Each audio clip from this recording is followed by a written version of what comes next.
Prince Harry and Meghan Markle to step back as senior members of the royal family. The Duke and Duchess of Sussex delivered the shocking news on social media. In an Instagram post, the pair wrote, "After many months of reflection and internal discussions, we have chosen to make a transition this year in starting to carve out a progressive new role within this institution. We intend to step back as senior members of the royal family and work to become financially independent while continuing to fully support Her Majesty the Queen." The couple added that they will be splitting their time between the United Kingdom and North America. The post continues, "This geographic balance will enable us to raise our son with an appreciation for the royal tradition into which he was born, while also providing our family with the space to focus on the next chapter, including the launch of our new charitable entity." Prince William and Kate reunite with the Duke and Duchess of Sussex for the first time in months. On Monday, Prince Harry and Meghan Markle joined the royal family at Westminster Abbey for the annual Commonwealth Day service. This marked Harry and Meghan's last official appearance as royals, while both couples took part in the Queen's official procession at the same event a year ago. This time around, they were escorted to their seats separately. Kensington Palace and Buckingham Palace have not commented on why the changes were made. In a live stream broadcasted by BBC, you can see William and Kate exchanged brief greetings and sit one row ahead of Meghan and Harry. The last time the Fab Four were photographed at a royal event together was in November 2019 for a Remembrance Day event. It also marked the first time the Sussexes were pictured with William and Kate since their bombshell announcement in January. As the Duke and Duchess of Sussex transition into their new roles, some royal admirers are already noticing some changes to their public life. Meghan's been serving as a royal patron for SmartWorks, a UK charity. On the SmartWorks website, there's no longer a reference to her as royal or Her Royal Highness. She's now referred to as the Duchess of Sussex or Duchess on the page describing her as a patron. However, all evidence of her past title has not been completely wiped from the website. On a separate page about the Smart Set capsule collection, a project she launched with the charity in September 2019, she's still referred to as Her Royal Highness the Duchess of Sussex. While they can no longer formally represent the Queen, the Sussexes have made clear that everything they do will continue to uphold the values of Her Majesty, adding the Sussexes will not use their Her Royal Highness titles as they are no longer working members of the royal family. Harry and Meghan's last day as part of the royal family is March 31st. Meghan Markle and Prince Harry leave Canada to spend time in Los Angeles. The Duchess of Sussex is back in her hometown. A source confirms Meghan and Prince Harry recently left Canada and settled into a large home in the LA area. She was born and raised in the City of Angels, and her mother, Doria Ragland, is also a native Angelino. Following their split from the British royal family, the couple and their 10-month-old son Archie Harrison found refuge at a secluded property on Vancouver Island.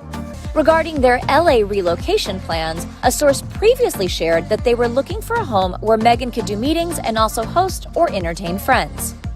Prince Harry's friend reveals that he's heartbroken over ongoing estrangement from the royal family. Although it may look like Harry and Meghan have found themselves a little piece of heaven in California, behind the scenes, it's a whole nother story. According to People, journalist Tom Bradby reveals in a TV interview for ITV's Love Your Weekend that his friend Prince Harry is actually heartbroken over painful drama with his family. Tom continues to share about the couple's strained relationship with the royal family by saying, quote, "The whole thing has just been incredibly painful. That is obvious to everyone. It is painful all around, painful for everyone, and difficult to manage." But Tom believes that all the public wants is for the family to be okay and happy. He goes on to speculate that Meghan and Harry's life in California is an improvement from their demanding duties within the royal family. He says, quote, "I think they are pretty happy actually, but I think they wrestle with their position in life. I think they all do. I think William does too, and I don't think he finds it easy." He reveals that ever since there were talks of them leaving up until now, quote, "No one still is absolutely clear how it is going to work."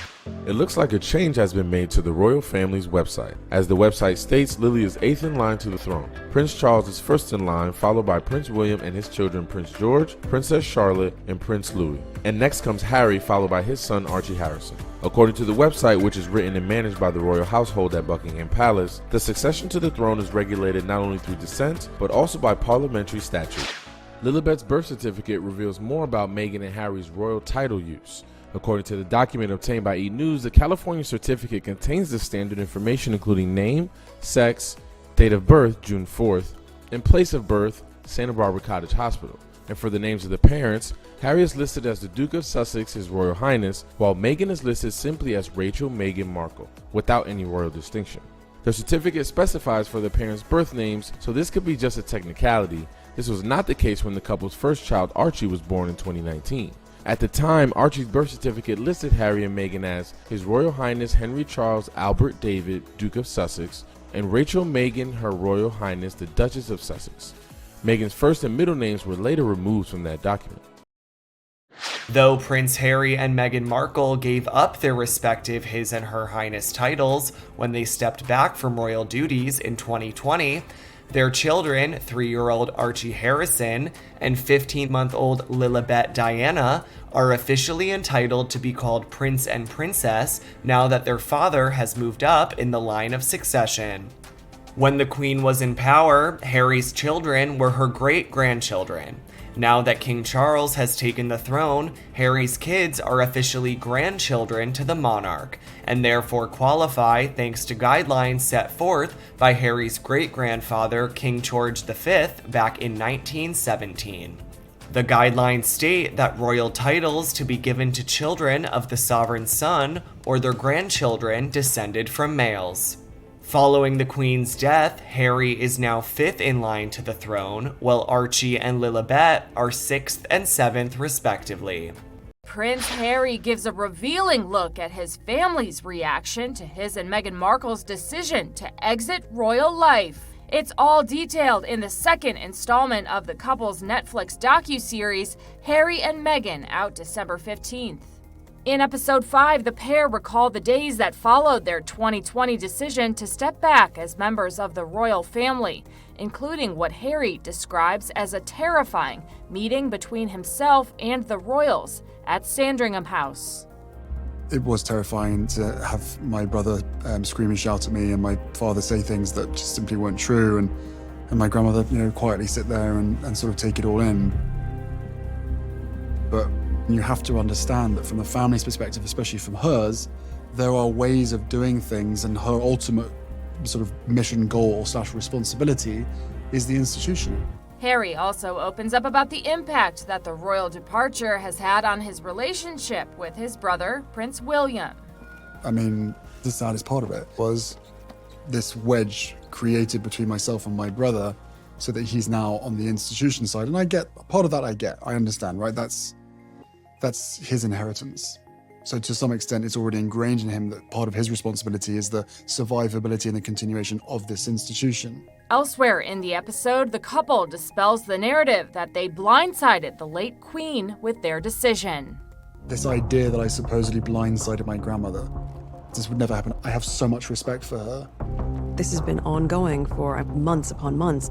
And Harry also addresses the rumors that the royal exit was orchestrated by Meghan alone. I've seen little cartoons of me on all fours with her holding a dog lead and me wearing the dog collar. How predictable that, the woman is to be blamed for the decision of a couple. In fact, it was my decision. She never asked to leave. I was the one that had to see it for myself. But it's misogyny at its best. E! News has reached out to Buckingham Palace for comment in response to the documentary, but did not immediately hear back. Prince Harry reveals more about his strained relationship with the royal family. The Duke of Sussex is speaking out in interviews with 60 Minutes and British outlet ITV ahead of the release of his memoir, Spare, dropping January 10th. In a preview of his chat with 60 Minutes, Harry talks with Anderson Cooper about why he's being so open about leaving the royal life. You say you tried to do this privately. And every single time I've tried to do it privately, there have been briefings and leakings and planting of stories against me and my wife.